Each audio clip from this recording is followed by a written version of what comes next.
y es posible que en 2 años haya una invasión terrestre a Irán. Pero el hecho de que los estadounidenses y los israelíes ataquen a Irán no significa que vayan a ganar. Olá a todos, sejam bem-vindos ao canal. E no vídeo de hoje vou reagir a uma explicação muito interessante sobre o possível conflito entre o Irã e os Estados Unidos e Israel. O professor propõe algo bastante controverso, que embora os Estados Unidos e o fato de Israel ter domínio militar, isso não significa necessariamente que eles venceriam uma guerra contra o Irã. Vamos analisar conceitos como guerra simétrica, o experimento militar do milênio, Desafio 2002, a estratégia dos drones e também a questão da rigidez de impérios enfrentando inimigos mais flexíveis.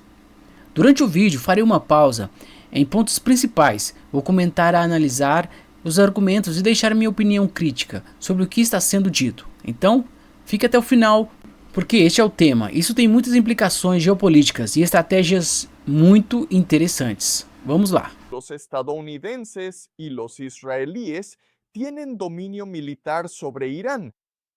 Pero el hecho de que tengas dominio militar no significa que vayas a ganar la guerra, ¿ok? Así que lo que yo creo es que Irán e Israel están comprometidos con una guerra, y es posible que en 2 años haya una invasión terrestre a Irán, ¿ok? Pero va a tomar tiempo prepararse para la invasión terrestre. Pero el hecho de que los estadounidenses y los israelíes ataquen a Irán no significa que vayan a ganar. Y la razón es que, como sabes por tu investigación, en 2002 los estadounidenses en realidad intentaron invadir Irán. Hicieron una simulación llamada el Desafío del Milenio 2002, y la idea era, vamos a fingir que vamos a invadir Irán y veamos qué pasa. Entonces dividieron al ejército en dos equipos, ¿verdad? Equipo Estados Unidos y equipo Irán.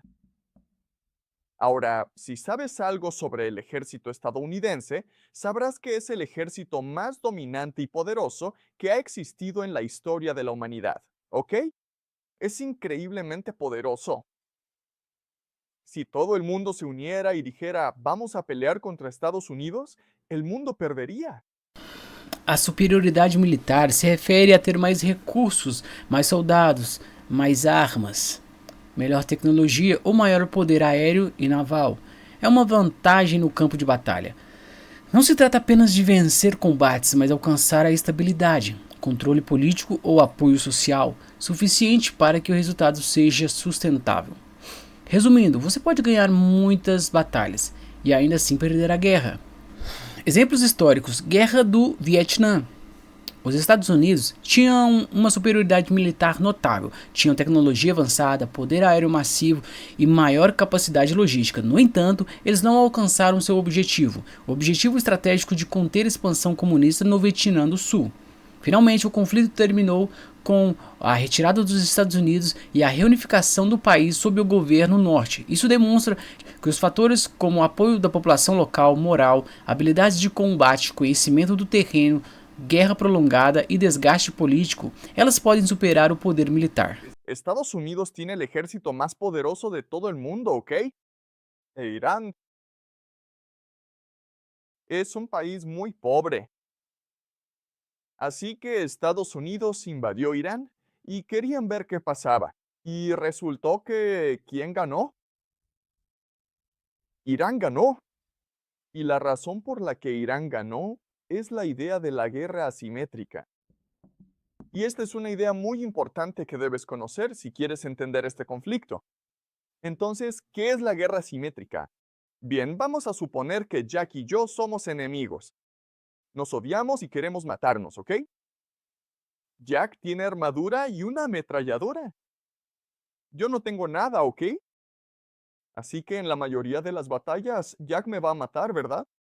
Pero vamos a suponer que yo vivo en un bosque oscuro. Y es muy difícil ver en este bosque oscuro, pero yo he vivido ahí por décadas. Así que conozco el bosque oscuro muy bien. Así que si Jack me ataca en este bosque oscuro, entonces es posible que yo gane porque puedo poner trampas, ¿verdad? Puedo jugarle trucos a Jack. Y esa es la idea de la guerra asimétrica.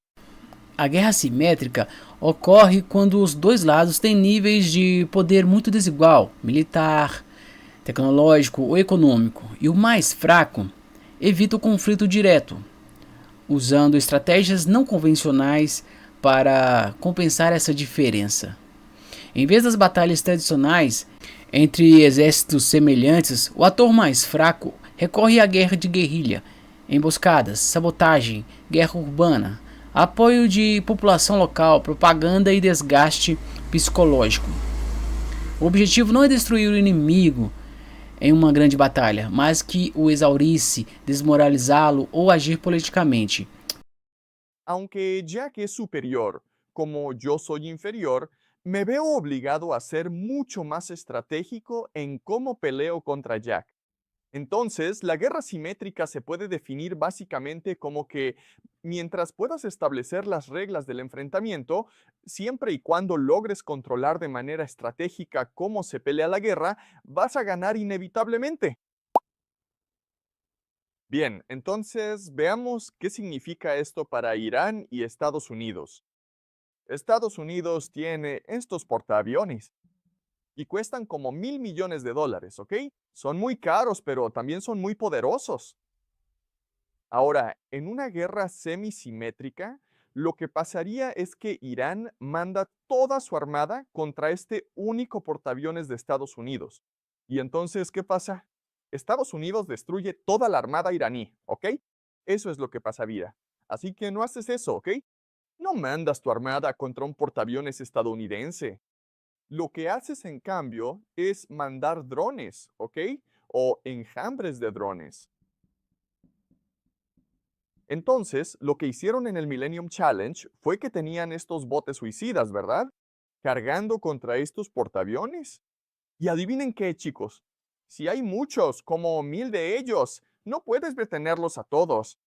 Y si uno impacta, entonces tu barco se hunde. Ok, ¿tiene sentido? Esto es lo que llamamos guerra asimétrica. Ahora, lo importante que hay que entender es que en la guerra asimétrica tienes que controlar cuántos recursos usas, ¿ok? Por ejemplo, este portaaviones cuesta $1,000 millones. El enjambre de drones, bueno, un dron tal vez cuesta $1,000 por uno real, ¿ok? Pero luego tienes falsos que cuestan $100. $1,000 son estos drones que explotan, ¿verdad? $100 son drones que no explotan, ¿verdad? Tienes 1,000 de estos. Y entonces eso es como $10 millones. Y luego tienes 10,000 de estos. Y eso es otros $10 millones, ¿ok? Así que te costaría tal vez $20 millones volar un portaaviones de 1,000 millones. ¿Tiene eso sentido? Y es por esto que Irán ganaría una guerra, porque Irán emplearía como guerra médica enjambres de drones contra portaaviones estadounidenses. ¿De acuerdo? Y la verdadera promesa en realidad nos mostró que los iraníes probablemente usarían esta estrategia. ¿Y la razón de esta? El paquete total, el paquete de ataque que utilizan los iraníes, cuesta entre 10 y 30 millones de dólares. Pero, ¿cuánto dinero gastaron los israelíes para derribar estos drones? ¿Sabían ustedes? ¿Cuánto les costó a los israelíes defenderse de este ataque? Fue al menos $1,000 millones. Entonces, todo esto nos demuestra claramente que, en el caso de un conflicto bélico, Irán optaría por utilizar tácticas de guerra asimétrica. Y aunque Israel y Estados Unidos tengan dominio militar, puede que no puedan ganar esta guerra. ¿Tiene sentido hasta ahora? ¿Alguna pregunta sobre esto? La verdadera pregunta es, escuchen, los iraníes van a usar esta estrategia de guerra simétrica contra los estadounidenses. Entonces, ¿los estadounidenses no deberían responder con un pensamiento más estratégico? Y esa es una excelente pregunta. Y la respuesta es que los estadounidenses no harían eso. ¿Por qué no? ¿Por qué la guerra asimétrica es tan efectiva contra los imperios y las potencias militares dominantes? ¿Cuál es un problema de los imperios normalmente? ¿Cuál es el problema más grande? ¿Cuál es el defecto fatal? Irán también la tiene, pero los imperios enfrentan un problema mayor. Volvamos al desafío del milenio. En la primera prueba, en la primera batalla, Irán le ganó a Estados Unidos, ¿verdad? Entonces, ¿qué hizo Estados Unidos? ¿Y qué hicieron? Lo hicieron de nuevo. Hicieron una segunda. Hicieron una segunda simulación. En la segunda simulación, ¿qué hicieron? Exactamente. Bueno, lo que dijeron los estadounidenses fue, no, esto es trampa, chicos. ¿Entendieron? ¿La guerra asimétrica es hacer trampa? No pueden hacer trampa. Y entonces los estadounidenses ganaron. ¿Eso tiene sentido? ¿Ok? Así que recuerden, en la primera instancia, donde se permite usar guerra asimétrica, los iraníes ganaron. En la segunda instancia, los estadounidenses dijeron, no, la guerra asimétrica es trampa, así que no se permite usar guerra asimétrica, deben pelear contra nosotros directamente. Y los estadounidenses ganaron. ¿Qué nos dice esto sobre el ejército estadounidense?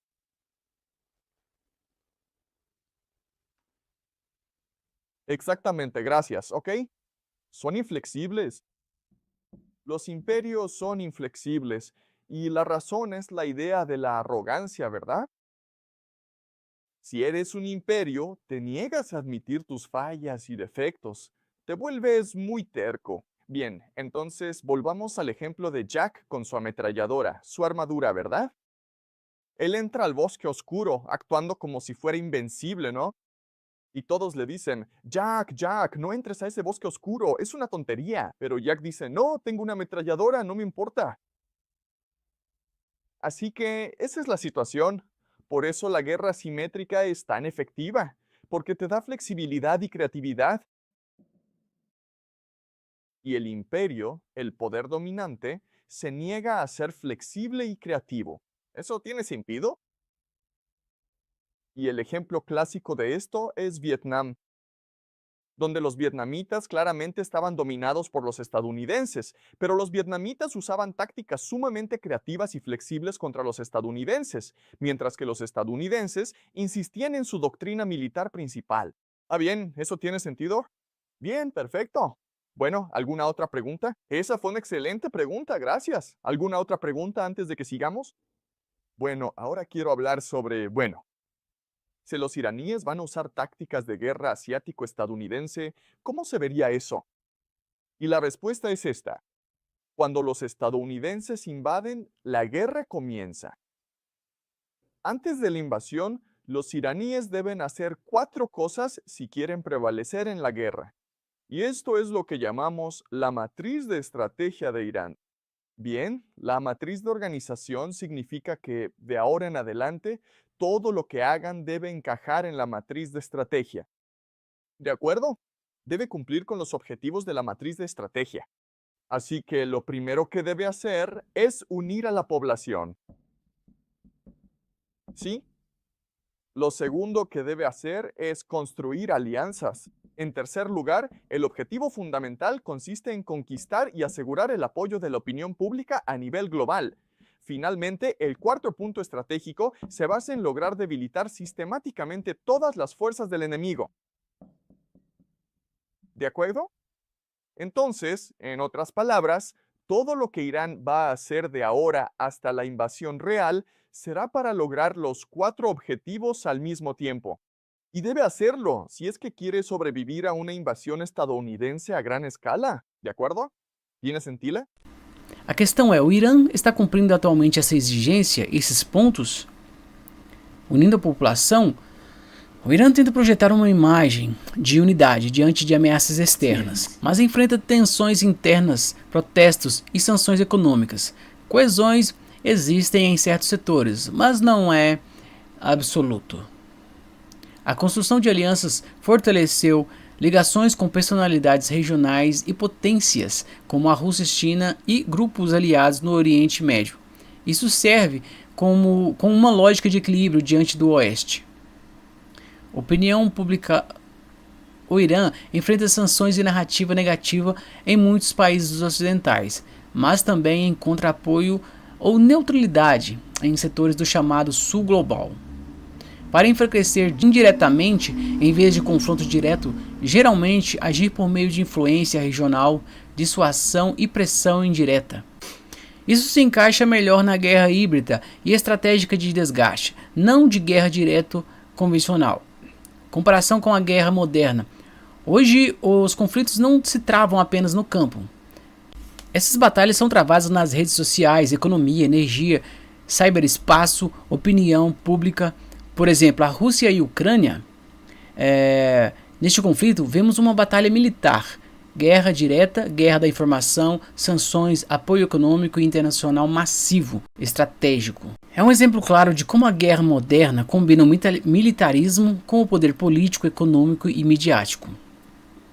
Você acredita que no século XXI a vitória depende mais da narrativa e da economia do que as armas? Ou o poder militar continua sendo o fator decisivo? Deixe nos comentários abaixo.